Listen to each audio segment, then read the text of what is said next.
So let's take a look at the amazing folders inside the Orchestra 2 that we normally don't look at. Normally I load up the Orchestra complete with all the presets in here and use it for whatever I need. But what if we go into these folders which have so many great presets in here, sometimes single violins, 1 and 2, all separate patches. And then they have great effects, string effects, brass effects, choir effects, really worth looking at. And that's what we're going to look at today. So let's just close this part down and go with some of these single patches. And we no longer need this. Remove that. Now, what are we looking at here? 2 single patches. One is the brass effects, and there's several different patches, but this is one of them. And some string effects, crescendo. So if I turn on the brass effects and we listen to the first patch here,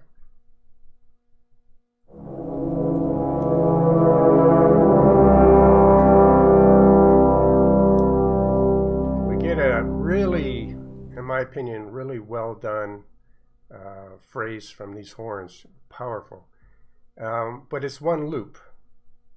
And the immediate question I'd say, okay, well, how's that going to fit in with everything else the orchestra has, all the other patches and instruments? Well, they devised a cool little system. I think it's just works really nice. So say this loop is really nice. I like it, but it's too long.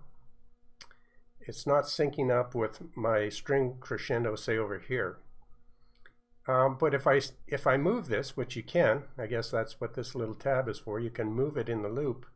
But if I adjust it to be a smaller part of that loop and play it, if I have this at default, you'll find it's not usable. But this attack slider makes it usable. So by default it's down, and so if you adjust this, you'll play it and you'll say, oh, I can't use that part of the loop, it starts way too abruptly. Well, you turn the attack to slow the attack down, and now it's usable wherever in the loop. So that's a really neat little slider there for attack time. And the same thing applies with release. If I hit that button again and release, the tail is nice, but you can make it more abrupt. That's not so nice. Or you can make it really the tail quite long for effect. So a super way to work with these loops to get a lot more out of them. And let's just see how it works now with, adjust these back down, with the string. Now, if I turn this on and hit one key, let's see, which key is that? Okay, so now these two are going to play together, but the peak of this loop is not going to sync with this loop right now.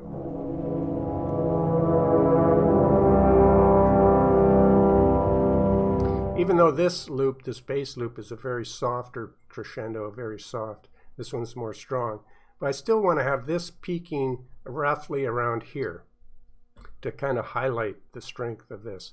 So what I would do is I would keep this, which I like, but I could take this and I could just move it up, kind of visually say to myself, about there. And then the release, give it a little extra release. And the attack I can adjust because I know it's going to be too abrupt at first, so adjust that like that, and now I can test it.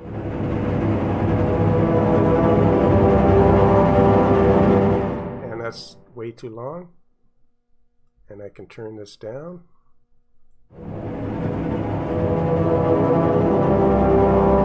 Still, so just move it up a little bit, and may turn it down a little bit.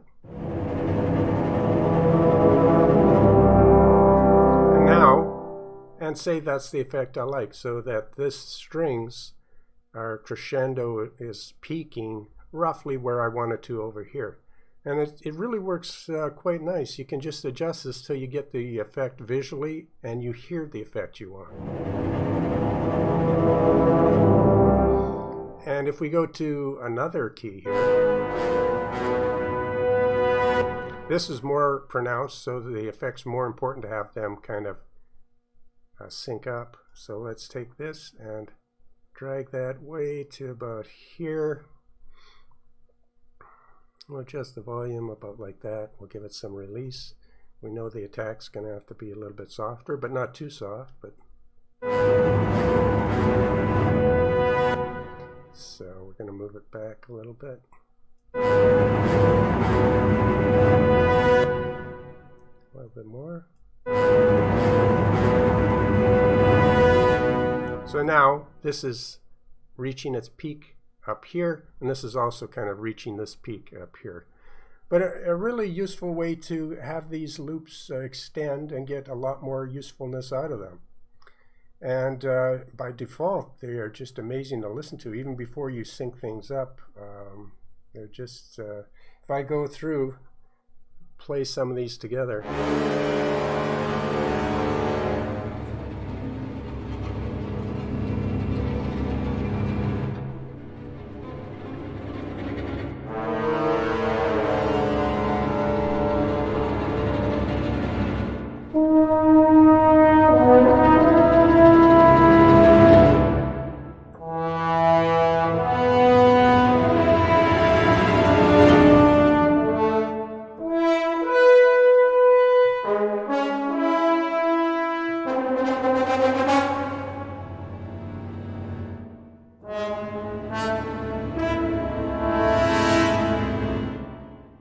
So just listening to these are just amazing in my opinion.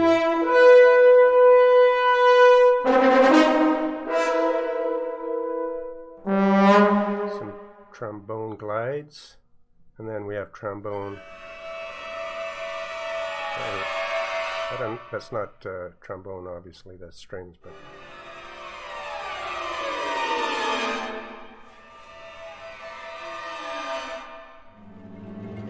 So pizzicato effects. But you could see how you could just work with these to come up with some amazing tracks to get them to fit together. You know, really.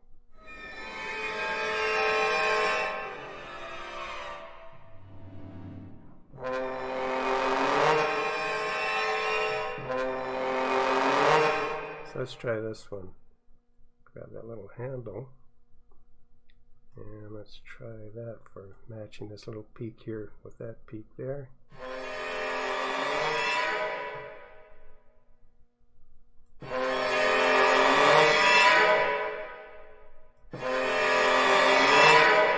Yeah, it wouldn't take long to get it exactly where you want it.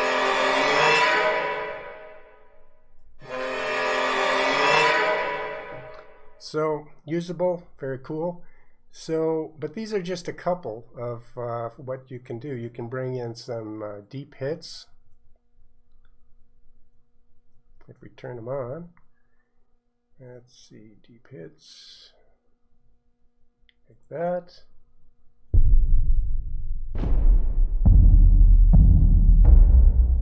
So now,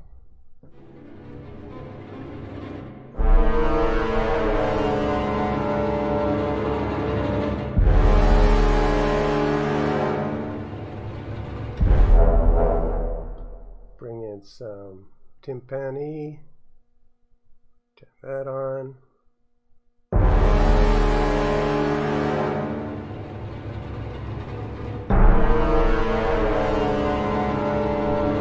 And before long, you've just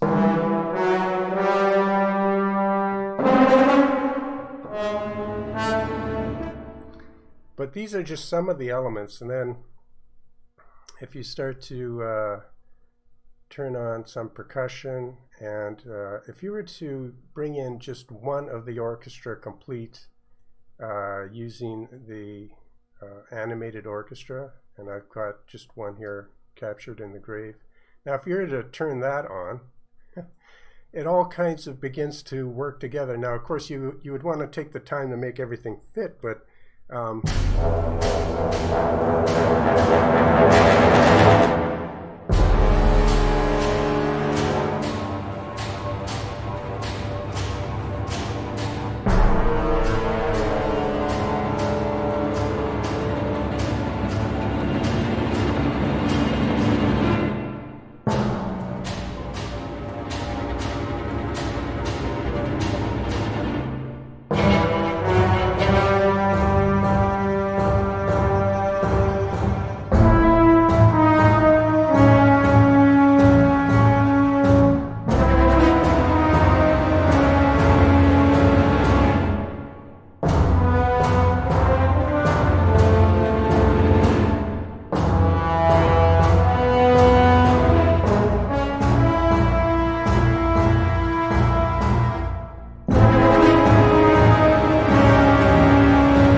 mean, the elements that you can put together quickly, just phenomenal. Just a really fast way to work. And the thing is, though, if you want to tweak it to get, put everything, if you want to take the time to sync up the points on these loops, you could. You could have them all on separate tracks and have it all work really well together. So you can dive in deeper, or you can just work really quick and get some great ideas going very fast. And so if you went back to the main and just picked another of the hundreds of presets,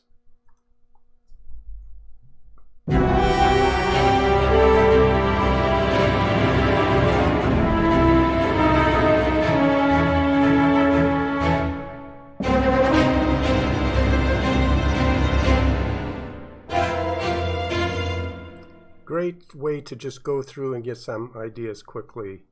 And you could go with some of the percussion, rhythmic effects.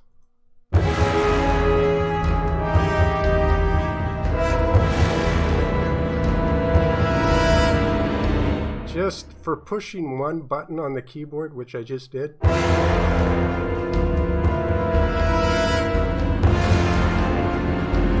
just quite amazing, really. Let's try another one. I'm literally just going through these. I haven't pre-done anything.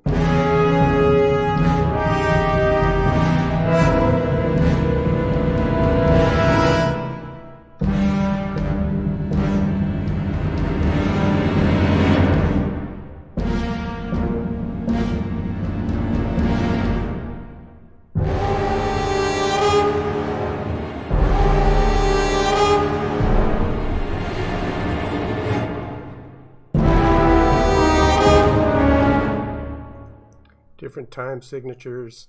You could have a scaler come in and change the scale of some of these main, the parts that are pitched anyway. And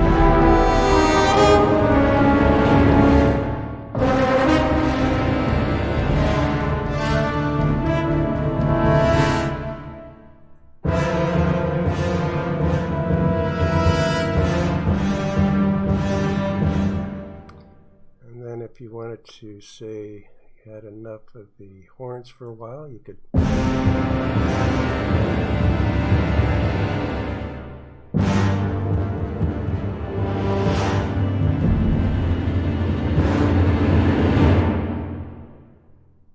go to something, let's see here, Horns of Hell.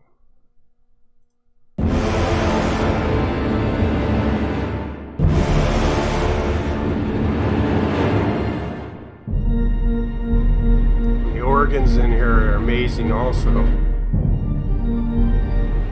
You could do a whole video on the organs.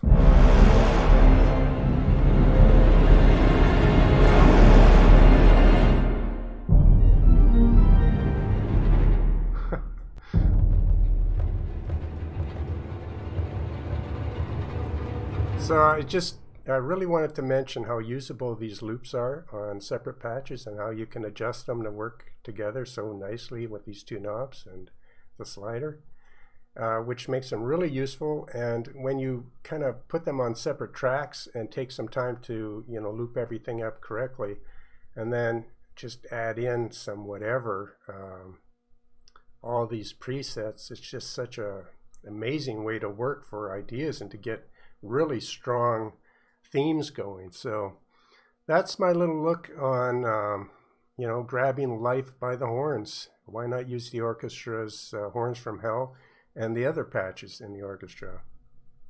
If nothing else, it's just a ton of fun, but if you want to, you can dive in and create something really precise and amazing. Hope you're enjoying your day wherever you're at, and we will see you at the next video.